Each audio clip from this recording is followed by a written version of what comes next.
Well, they say defense and rebounding can overcome some shortcomings in other areas, and I thought tonight that was very much the case.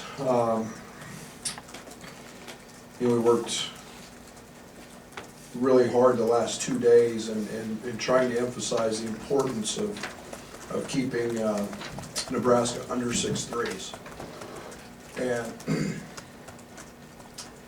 that's not easy. They play with great pace, they play with great tempo. They've got 5 guys sometimes at times who can shoot it and make shots, and then I felt like we had to take advantage of them on the glass. We probably set an NCAA record for the amount of missed layups tonight and opportunities at the front of the rim. But you have those nights, and we weren't extremely sharp, but we'll take it. We'll take it, and we'll move on and get ready for Northwestern on Thursday. Joey? We've seen Kofi get doubled quite a lot this season, but there were times there were 3 guys on him tonight. What do you think of how he handled that and kind of responded? The first half, I didn't think he was very good at it. I thought he had opportunities to kick some balls out, and we knew it was coming. We'd worked on it. I thought he did a better job in the second half, and I thought we gave him the ball in better positions to be successful in the second half. And it's a two-way street. It's not just Kobe getting doubled or tripled. It's our guys making sure that they're making the right reads so they can put him in a position to be successful, and I thought we did a better job of that. No more? What, my lucky night? Brad, what happened in the second half with him? Because obviously he just made a huge impact on how that game went on both sides of the court. Yeah, I mean, we got him the ball the first possession of the half. He missed a 4-footer, but when Kofi impacts us probably more defensively and on the glass than he does on the offensive end, we need him to believe that sometimes. And he worries. He has a tendency to worry about, I'm getting triple teamed, and I'm getting, that's part of maturation and growing up and understanding that. It's truly the ultimate compliment to get a double or even a triple team. You can't demand any more respect from the opponent than that. And I thought he stayed very much within himself and was quite good the second half. In the way back? Brad, despite the team shooting only 39%, 5 guys were in double figures tonight, and I think the team is 4-0 when that happens this season. Is 5 guys in double figures kind of the magic number, or what do you think about that? Seems to be. If I could do that every night, I'd do that every night. And that means you're scoring inside, you're scoring outside, you're scoring from three-quarter court, you're scoring from the three-point line. And that's something that I like that balance. Again, it's frustrating to shoot 39% because I know where we got our shots, and that's a we just have, when we're locked in, we don't miss those shots, and when we're not, we miss them. Jim? Anything you can point to about not being as locked in as you'd like for them today? I'm almost convinced it's more than 3 days off. We are just about over the season when we've had any, and I've never had a team that's been a part of it. I was really, really excited about having the time off simply because of Io's situation, and he played at Penn State, and I thought you're late in the year, it's really unique to get time off, and we can take advantage of it. And we did. We took 2 days off, and then came back, and we kind of lose that competitive edge. We were back on our heels. We weren't that ultra aggressive team, and so I kind of like, from here on out, we're in a rhythm.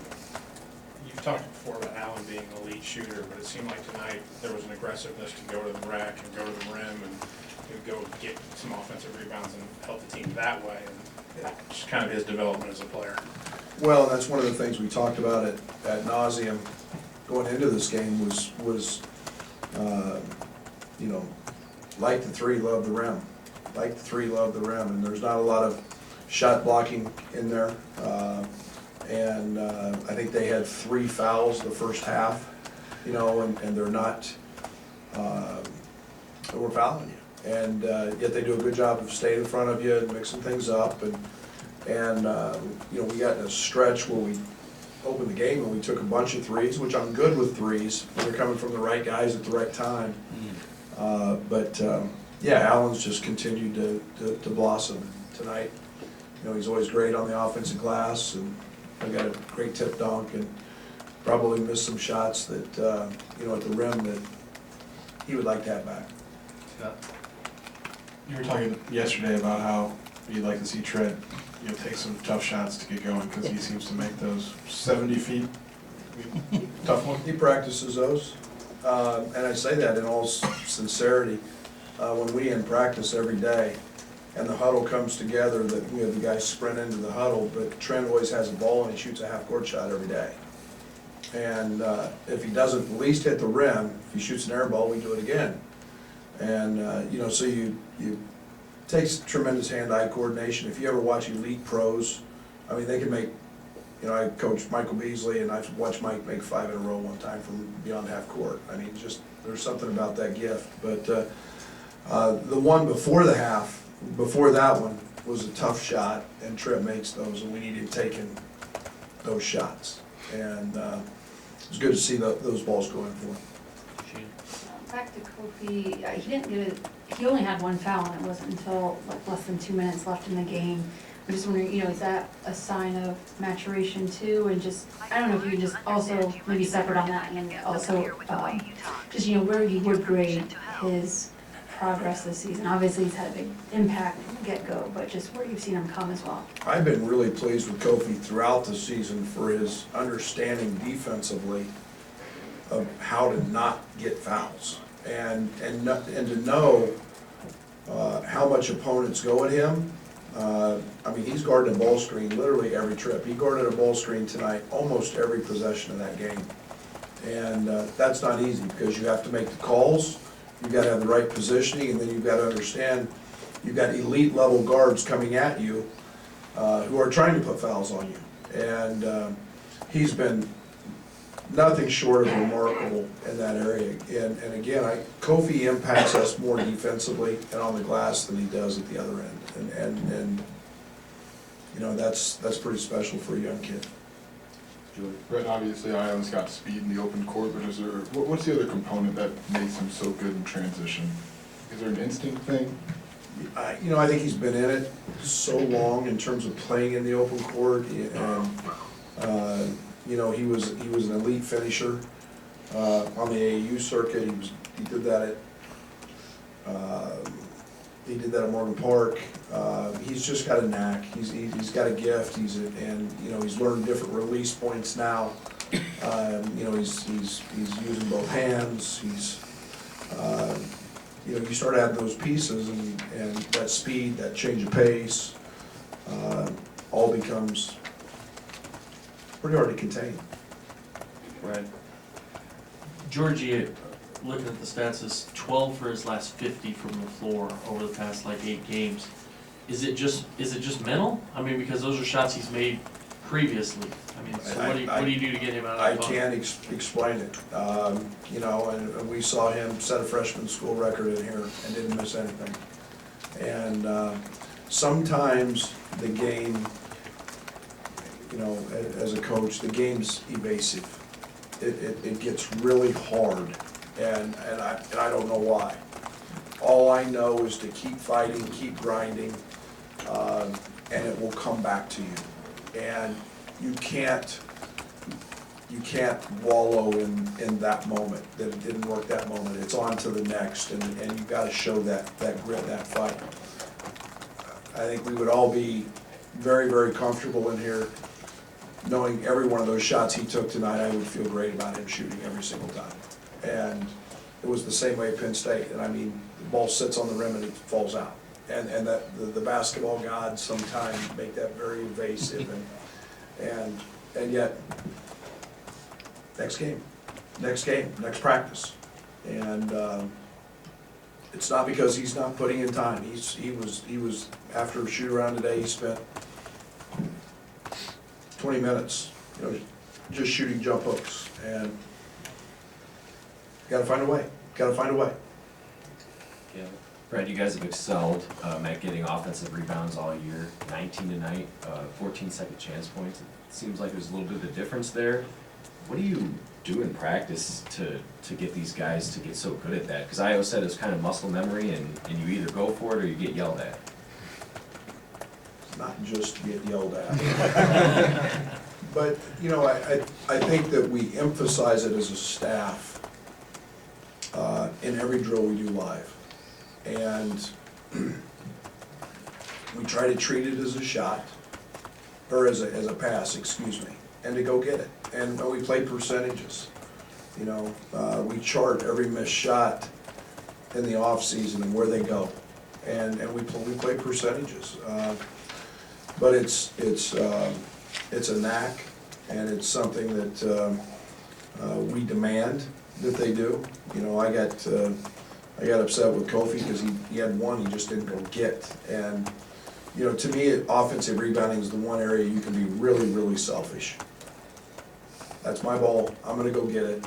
And I saw an interesting stat, and we tell our bigs this, who all aspire to play at the next level. I think for the top 10 rebounders in the NBA, they make $1.7 million a rebound. I'm gonna go rebound basketball. And it's somewhere in there, that may be a year old or so, but it's crazy. And that's the premium on rebounding the basketball, and that's an area you can be really selfish in, but we need to be great at it. And that's one thing that, we try to get 40% of our misses back. Kofi laid out one drill for us. It was like a 2v2 situation, and it's kind of free for all. It sounds like foul if you need to. But have you seen him personally grow in that drill to translate on the court in games like that? Well, Kofi's grown in a lot of areas, but that's just a physical toughness drill, and it's a really, really hard drill. Because what happens is you become exhausted in that drill in a really quick amount of time, because it's kind of a hand-to-hand combat, brutal type drill from the standpoint of its physical, and you got to go till you score.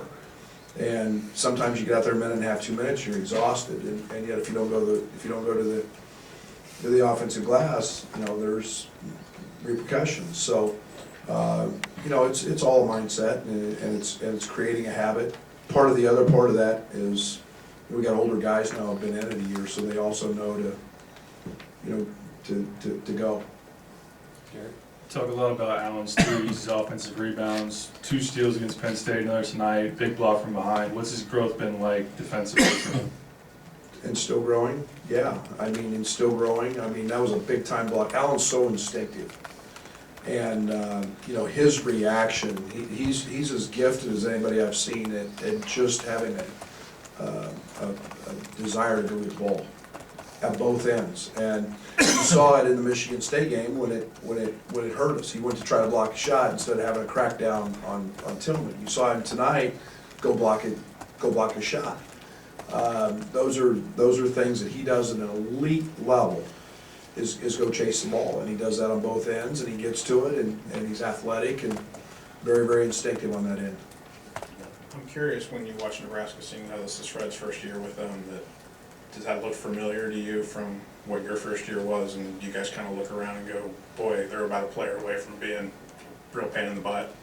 Well, they're going to be good. Fred, they're going to be good. I faced Fred's teams at Iowa State, and they're going to be good. There's no doubt. And